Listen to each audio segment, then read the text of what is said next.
Metaphor ReFantazio has been out for almost half a year now, and if you haven't played it yet, you definitely should. This is a really amazing game with some great visuals, music, and a captivating story with some very interesting characters. And today, in this sponsored video, we're going to be looking at one of this game's more popular ones, Eiselin Burchelli Meijal Hulkenberg, which I really hope I didn't screw up. I'm not good at pronouncing stuff because I'm Southern, but I would also like to point out that this video does contain minor spoilers.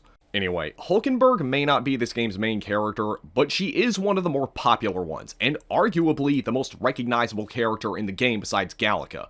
In fact, she was actually the first character we ever saw. In the promotional material that was released leading up to this game's reveal, back when it was known as Project ReFantazio, they showed a red-headed elf girl with wavy hair and knight armor that is confirmed to have been Hulkenberg, and even before her design was changed, she appeared in Etrian Odyssey Nexus as a DLC character in Japan.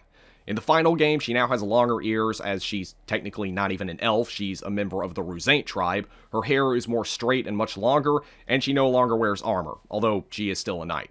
Personally, I think both of these designs are great, though overall I still prefer her new one. Although I do think it would have been nice had they included her original design as an unlockable costume or something. I mean, it's not too late to add in something like this, guys. But Eiselin Burchelli Meijal Hulkenberg is a major character and playable party member in Metaphor ReFantazio. She used to be a member of the royal family's Kingsguard, but retired after failing to protect the prince from an assassination. After that, she wandered the kingdom as a drifter, mostly out of shame, but also because she secretly believed that the prince might still be alive, even though he was officially declared dead. Hulkenberg comes from a very rich and prestigious family, but many members of her family are politicians, scholars, and diplomats, not members of the military. She wanted to pursue a military career, which is something that her family did not approve of. Even though they did use their power to help Hulkenberg rise through the ranks and become a royal knight, this was likely done more for the benefit of having a high-ranking knight with the family name than to actually help her. And it's actually an interesting part of her character, because even though she is very strong and very competent at what she does, she blames herself for things that she couldn't prevent in the past, like the prince's quote-unquote assassination, and sometimes she thinks she's undeserving of her title because of it. She's first encountered by the protagonist in the opening cutscene of the prologue, where, when their wagon is attacked by bandits, she helps fight them off, although she doesn't exchange any dialogue with the protagonist and he runs away before they can. After that, she's encountered at the late king's funeral, and here she joins the protagonist's party, mainly due to them carrying on their mission for Grius, who was someone she served with, and she remains there for the majority of the game. Personality-wise, Hulkenberg is a loyal, very tough, strong-willed, no-nonsense, and down-to-earth character. This is fitting given her background as an elite knight and member of the King's Guard, and she strongly believes in their values. She speaks very formally with an Old English dialect, and even though she's not the party's leader, she does a lot of the planning and strategizing herself, although she still goes along with the protagonist's decisions, even when she doesn't agree with them. She also has a bit of a softer side that's shown in some of her interactions and events with the player character. In fact, one of my favorites is her date in the Dragon Festival, where she does open up to the protagonist a little, and we do get a bit more personal details about her.